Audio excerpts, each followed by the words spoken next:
Hello po sa inyong lahat mga ka-crypto. Ako po si Pinoy Crypto Trader at sa video na ito ay atin pong pag-uusapan dito ang komento ni ka-crypto dito na may kaugnayan kay Shiba Inu. Kung saan ay sabi po niya rito ay noong mga nakalipas na taong 2020 at saka 2021 na bull run kung saan ay lumipad si Shiba Inu ay yan kung nalaman daw po niya yung bull run na ito ay di daw sana siya nagbenta ng kanyang Shiba Inu sapagkat yan nakabili po siya ayan ng yan konti lamang daw po yung kanyang nabili na Shiba Inu ayan nung mga taong 2020 po siguro yan, pero siya po ay nagbenta ng maaga, pero kapag na-timingan po sana niya or nagawa niyang ibenta ito sa tamang tempo yan taong 2021 nung nagkaroon ito ng bull run ay malaki po siguro ang kanyang kinita rito. Kaya yan meron po siyang lesson learned dito, meron po siyang napakahalagang aral na natutunan dito. Kaya yan po yung gusto kong ibahagi sa lahat. Yan dahil napakahalaga po ito na aral para sa atin. Yan para hindi na rin po natin lalong-lalo na sa mga baguhan na hindi pa nakakaranas nito. Maging ako ay nakaranas na rin po ako ng ganito na sitwasyon ng ilang beses. Kaya yan para sa mga baguhan na hindi pa nakakaranas nito ay mahalaga po ito. Kaya ayan naisipan ko po itong i-content para yan at least mabigyan ng ma-inform yung mga baguhan po na mga investor natin dito na or nagsisimula pa lamang na mag-invest dito sa cryptocurrencies. Kaya ayan ayon po sa kanya ay dahil dito ay naabangan daw po niya ang one set na presyo or kapag nag-crash ang market price nitong si Shiba Inu ay ayan mag-i-imbak daw siya ng maraming Shiba Inu tokens niya para sa taong 2029 na bull run. Yan naman po yung sunod na Bitcoin halving event kung saan ay magaganap o inaasahan natin na magaganap naman yung sunod na bull run. Kaya yan bago po tayo magpatuloy ay nais ko lamang po munang bigyang linaw ang aking disclaimer kung saan ang nilalaman po ng video na ito ay hindi po ito isang financial advice. For education and information purposes lamang po ang layunin nito. Maliban po dito ay nais ko na rin pong magbigay babala na wala pong kahit anumang group chat ang Pinoy Crypto Trader. Ngayon pagdating naman po sa akin ay yung mga taong 2020 ay ayan konti lamang po kasi yan pa yung mga time na ginagamit ko si Coins.ph. Yan at wala po dyan si Shiba Inu. Gumagamit po ako ng ibang platform para sa mga kukunti lang po kasi yung available na crypto kay Coins.ph. Pero ayan isa po si Coins.ph na ginagamit ko kung saan ay naglalagay po ako ng aking malaking holdings dyan. At yung aking mga major na holdings po kasi nung mga yan, mga taong yan ay syempre si Bitcoin. Ayan, at saka meron din po akong Ethereum dyan, pero ayan pangatlo lamang sa aking ayan, pinakamalaking portfolio itong si Ethereum. Yung pangalawa ay si XRP. Ayan, kaya yung parang major na asset ko noong mga taong yan ay si Bitcoin. Ayan, pumapangalawa ay si XRP. Pangatlo ay itong si Ethereum. Ayan, tapos ayan, konti lamang po yung aking Dogecoin. Ayan, nagustuhan ko na rin po si Dogecoin, pero yung mga nababasa ko kasi na meme coin lamang siya. Ayan, konti lamang po yung aking linagay kay Dogecoin. At saka syempre meron din mga iba dyan, yung katulad ni na Litecoin. Ayan, meron na rin po akong ganyan, pero yung mga malalaki lang po talaga na asset ko ay kay Bitcoin, kay XRP at saka si Ethereum. Nakita ko na rin po itong si Shiba Inu ay dinedma ko lang siya. Ayan, hindi ko po siya pinansin kasi isa na rin po siyang meme coin, at saka noon ay talagang malakas po talaga yung ayan, yung mga negative.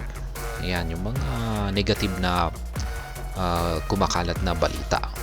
Ayan, tungkol kay Shiba Inu at maging kay Dogecoin.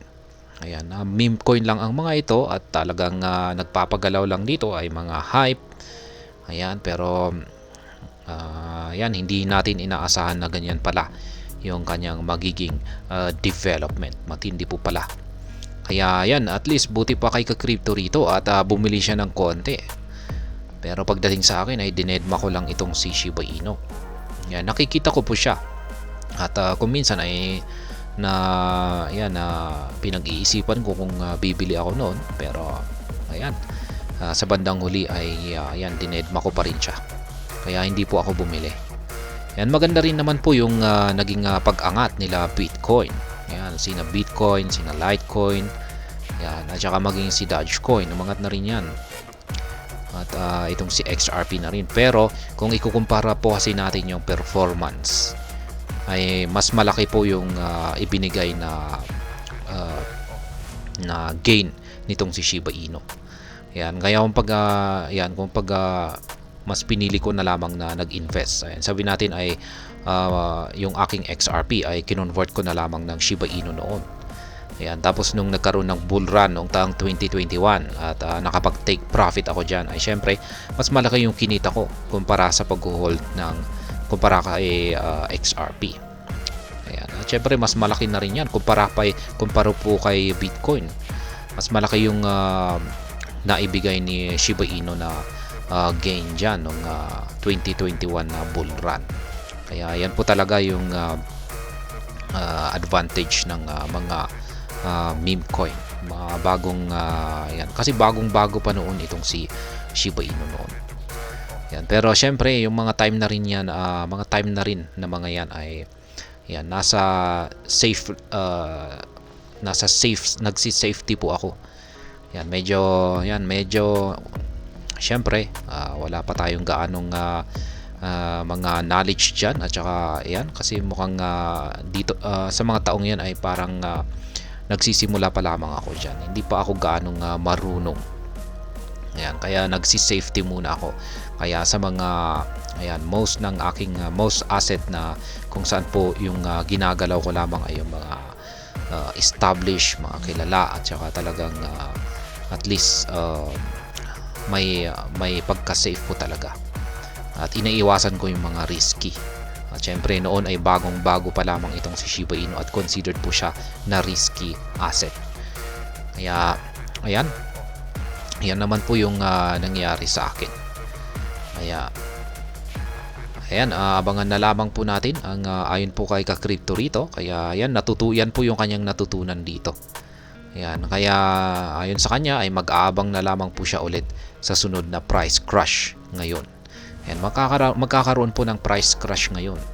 Sa tingin ko ay pagkatapos po ng bull market.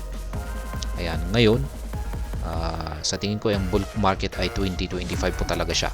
At 2026 ay malamang ay dyan po mag-uumpisa yung bear market. At magsisibagsakan na po ulit lahat.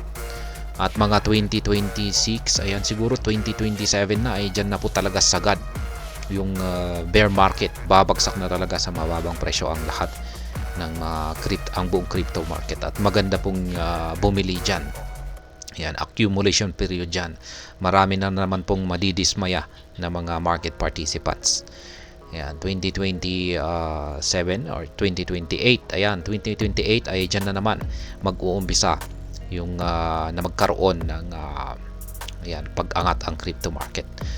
Sapagkat nalalapit na naman yung sunod na Bitcoin halving. Every 4 years po yan. 2024 po ngayon. Kaya yung sunod po na Bitcoin halving event, yan, ay sa 2028.